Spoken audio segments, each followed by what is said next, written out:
Hello विद्यार्थी मित्रों, कैसे हैं आप सभी अच्छे होंगे। अच्छा, कक्षा 9 विषय हिंदी है। आज हम गद्य तीसरा, क्या निराश हुआ जाए, क्या निराश होने की जरूरत है, इस गद्य को लेकर हम पठन करेंगे। उसके गद्यकार हैं हजारी प्रसाद द्विवेदी, साहित्य प्रकार है निबंध। आज हम पहले गद्यकार का परिचय देखेंगे। जन्म सन 1907, निधन सन 1979। आचार्य हजारी प्रसाद द्विवेदी का जन्म बलिया, उत्तर प्रदेश जिले के दुबे का छपरा नामक गांव में हुआ था। पारिवारिक परंपरा अनुसार संस्कृत का अध्ययन शुरू करके उन्होंने हिंदू काशी विश्वविद्यालय से ज्योतिषाचार्य की परीक्षा उत्तीर्ण की। गुरुदेव रविंद्रनाथ के आश्रम में 1940 से 1950 ईस्वी सन तक हिंदी भवन के निर्देशक रहे। तत्पश्चात काशी हिंदू विश्वविद्यालय, वाराणसी एवं पंजाब विश्वविद्यालय चंडीगढ़ में हिंदी विभाग में प्रोफेसर तथा अध्यक्ष पद पर उन्होंने कार्य किया।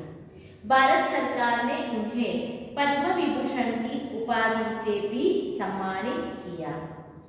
हिंदी साहित्य जगत में द्विवेदी जी एक निबंधकार, उपन्यासकार, समालोचक तथा शोधकर्ता, इतिहासकार के रूप में प्रचलित हैं। अशोक के फूल, विचार प्रवाह, कुटज, कल्पलता आदि निबंध संग्रह, बाणभट्ट की आत्मकथा, पुनर्नवा, चरचंद्र लेखा, अनामदास का पौधा उपन्यास तथा कबीर, सूरदास, हिंदी साहित्य का आदिकाल, साहित्य सहचर, हिंदी साहित्य उद्भव और विकास यानी हिंदी साहित्य की भूमिका आदि आलोचना तथा इतिहास ग्रंथ है। यहाँ पर क्या निराश हुआ जाए साहित्य प्रकार निबंध है। इसमें हजारी प्रसाद द्विवेदी ने बताया है कि तत्कालीन भारतीय समाज में व्याप्त अनाचार केवल बाहरी स्तर पर है।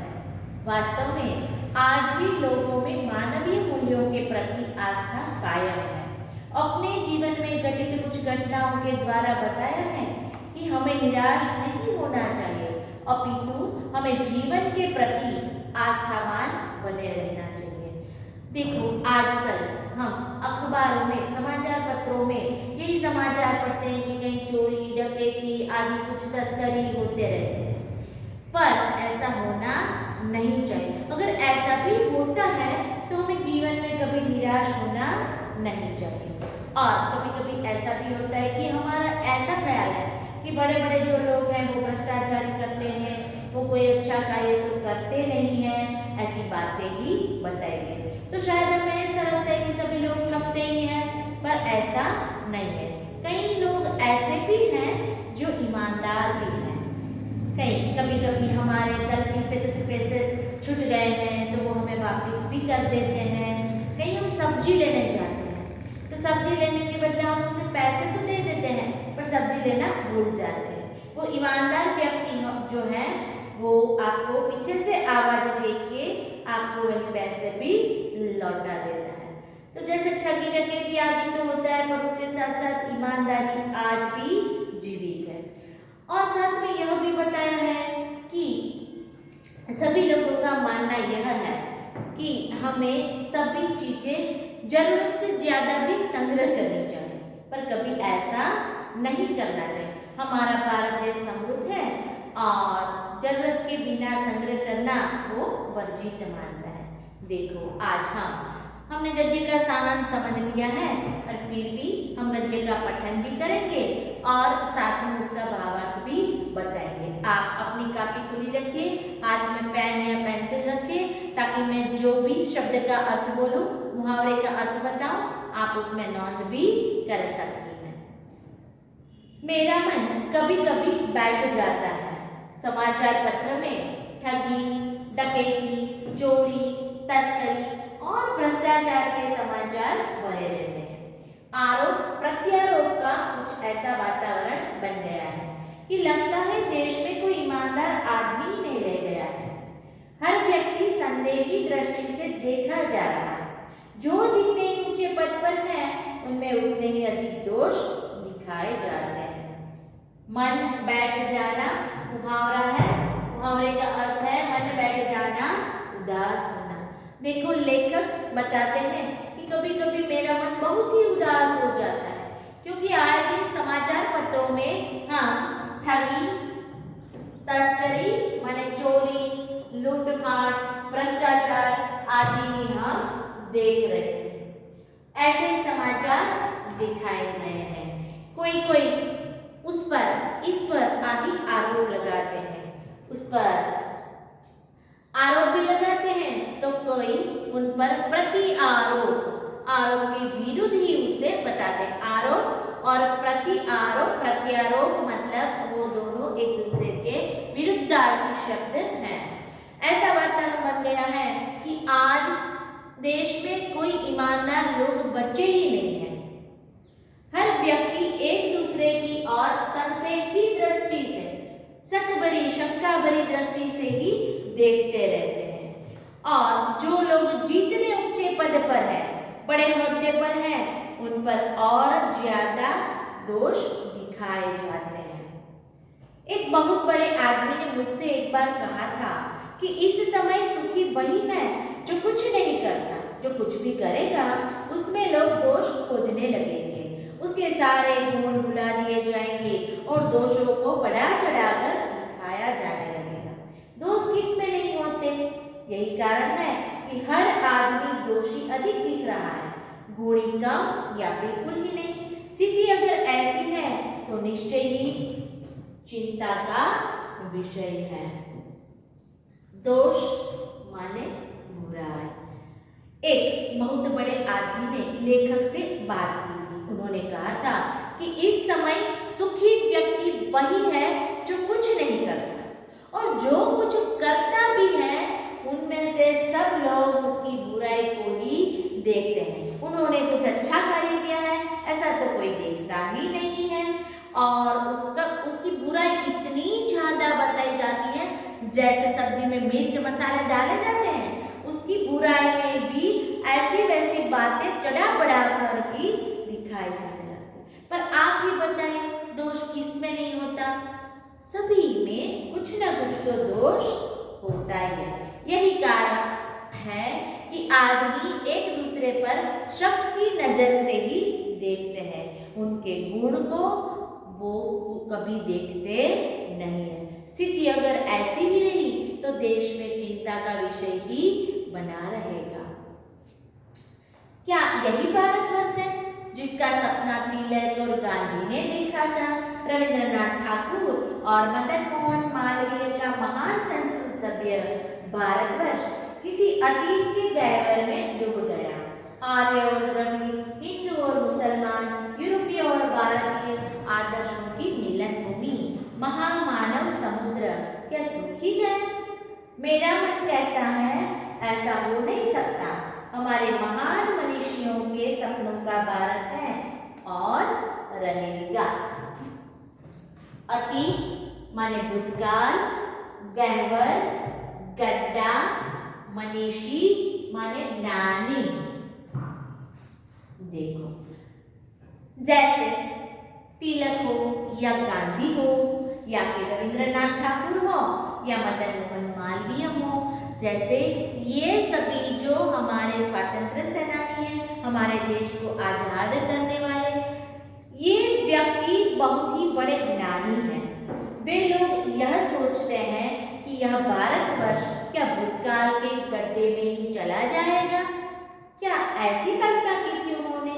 हमारी यह कई जातियां हैं, आर्य, द्रविड़, हिंदू, मुस्लिम, यूरोपीय और भारतीय, ये सभी हमारे भारत देश में रहते हैं। ये भारत में रहते हुए ही उसे महामानव समुद्र कहा गया है क्योंकि इनमें सभी जातियों के लोग रहते हैं। तो क्या ये सब सूख गया? ये समुद्र सूख गया है? पर लेखक का मन कहता है कि ऐसा हो नहीं सकता। हमारे कई ज्ञानी लोगों ने जिस भारतवर्ष की कल्पना की थी, उनके सपनों का भारत है, वही भारत देश ही रहेगा। यह सही है कि इन दिनों कुछ ऐसा माहौल बना है कि ईमानदारी से मेहनत करके जीविका चलाने वाले निरी और भोले भोले श्रमजीवी पिस रहे हैं और झूठ तथा फरेब का रोजगार करने वाले फल फूल रहे हैं। ईमानदार को मूर्खता का पर्याय समझा जाने लगा। सच्चाई केवल वीरों और बेबस लोगों के हिस्से पड़ी है। ऐसी स्थिति में जीवन के महान मूल्यों के बारे में लोगों की आस्था ही हिलने लगी है। माहौल माने वातावरण, जीविका माने रोजी, निरीह, निर्दोष, फरेब, धोखा, बीरू माने डरपोक। आज माहौल वातावरण ही ऐसा बन गया है कि सब लोग ईमानदारी से मेहनत करने वाले जो लोग हैं उसे निर्दोष नहीं देखते। वे लोग इतनी मेहनत करते हैं पर वो आज भी आजीविका चलाने के लिए दोनों के बीच पिस रहे हैं। आज झूठ तथा फरेब, धोखा, रोजगार, इसी प्रकार से धोखा देने वाले लोग जो हैं वो सभी आज फूल फल रहे हैं। फूलना फलना मतलब समृद्ध होना। वे लोग ज्यादा अमीर हो रहे हैं और ईमानदार जो लोग हैं उसे मूर्खता का पर्याय दिया जाता है। ईमानदारी का नामो निशान ही नहीं रह गया है। सच्चाई केवल डरपोक और लाचार, बेबस माने लाचार लोगों के हिस्से में, उसकी भागीदारी में ही आती है। ऐसी स्थिति में जीवन का मूल्य ही कुछ बदल जाता है और लोगों के प्रति उसकी आस्था यानी विश्वास हिलने डुलने लगता है। परंतु ऊपर ऊपर जो कुछ दिखाई दे रहा है वह बहुत ही हाल की मनुष्य निर्मित नीतियों की त्रुटियों की देन है। सदा मनुष्य बुद्धि नई परिस्थितियों का सामना करने के लिए नए सामाजिक विधि निषेधों को बनाती है। उनके ठीक साबित न होने पर उन्हें बदलती है। नियम कानून सबके लिए बनाए जाते हैं पर सबके लिए कभी कभी एक ही नियम सुकर नहीं होते। सामाजिक कायदे कानून कभी युग युग से परीक्षित आदर्शों से टकराते हैं। इससे ऊपरी सतह आलोड़ित भी होती है। पहले भी हुआ है, आगे भी होगा। उसे देखकर हताश हो जाना ठीक नहीं है। आलोड़ित होना मतलब मनना, आंतरिक माने भीतरी, पर्दाफाश करना, वेद खोलना, मुहावरे का अर्थ है। देखो आजकल जो ऊपर से कुछ दिखाई दे रहा है वो सब सही है ऐसा मानना जरूरी नहीं है, क्योंकि मनुष्य ने जिस प्रकार से किसी भी प्रकार का निर्माण किया है उसकी त्रुटि कमियां तो होगी ही। सब में हो सकती है, ईमानदार भी हो उसे भी और डरपोक हो उसे भी, या फिर झूठ और फरेब वाले व्यक्ति हैं उसमें भी कुछ न कुछ त्रुटियां तो होगी ही। सभी के लिए नियम कानून सबके लिए बनाए जाते हैं पर सब नियम कायदे कानून सभी के लिए सुखकर प्रीतिकर होगा ऐसा मानना जरूरी नहीं है। भारतवर्ष ने कभी भी भौतिक वस्तु के संग्रह को बहुत अधिक महत्व नहीं दिया है। उसकी दृष्टि से मनुष्य के भीतर जो महान आंतरिक तत्व स्थिर भाव से बैठा हुआ है वही चरम और परम है। लोभ, मोह, काम, क्रोध आदि विकार मनुष्य में स्वाभाविक रूप से विद्यमान रहते हैं पर उन्हें प्रधान शक्ति मान लेना और अपने मन पर बुद्धि को उन्हीं के इशारे पर छोड़ देना बहुत निकृष्ट आचरण है। भारतवर्ष ने कभी भी उन्हें उचित नहीं माना। उन्हें सदा संयम के बंधन से बांधकर रखने का प्रयत्न किया है, परंतु भूख की उपेक्षा नहीं की जा सकती। बीमार के लिए दवा की उपेक्षा नहीं की जा सकती। गुमराह को ठीक रास्ते पर ले जाने का उपाय की उपेक्षा नहीं की जा सकती। देखो भारतवर्ष कभी भी भौतिक जितनी जीवन में जरूरत होगी उन्हीं से ज्यादा वो संग्रह करने में नहीं मानते थे। उसकी दृष्टि जो है उसकी दृष्टि में आंतरिक तत्व स्थिर बैठा हुआ है। लोभ, मोह, काम, क्रोध आदि पर उन्होंने स्वाभाविक रूप से वो विद्यमान है। दान शक्तिमान लेना ही जरूरी है। हाँ, वही बात जो है, जो जरूरत से ज्यादा उसे संग्रह नहीं करना चाहिए। पर कभी कोई व्यक्ति बीमार है तो बीमार के लिए दवाइयाँ भी जरूरी है, तो कोई भूखा है, भूखे रहने की जरूरत नहीं है, पर उसे जरूरत से ज्यादा संग्रह करने की जरूरत नहीं है।